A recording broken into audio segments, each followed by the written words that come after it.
জনপ্ৰিয় ইউটিউবাৰ ডিম্পু বৰুৱা, অৰূপ দাস আৰু শ্বাহৰুখৰ গিভ এৱে মুকলি।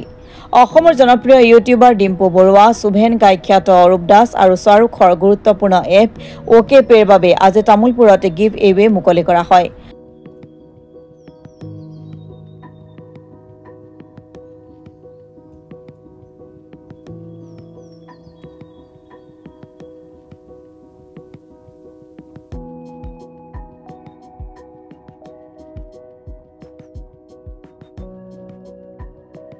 উল্লেখযোগ্য যে এই তিনিগৰাকী অসমৰ জনপ্ৰিয় ইউটিউবাৰে আজিৰে পৰা ১.৫ বছৰ পূৰ্বে মুকলি কৰিছে অ'কে পে নামৰ এটা গুৰুত্বপূৰ্ণ এপ।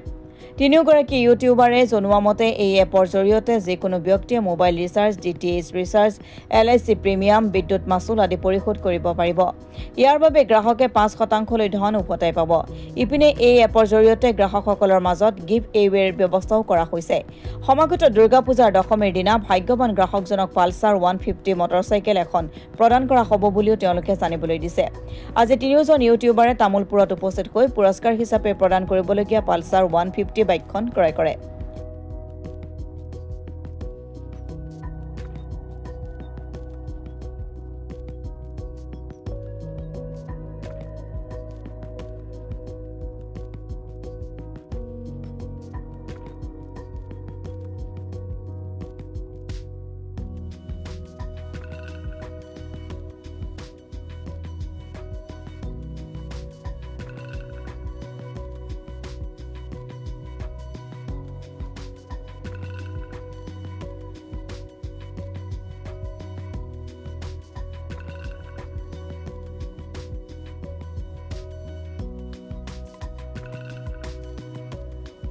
তামুলপুৰৰ পৰা সুমন গড়টোলা ৰিপৰ্ট, অসম টুডে।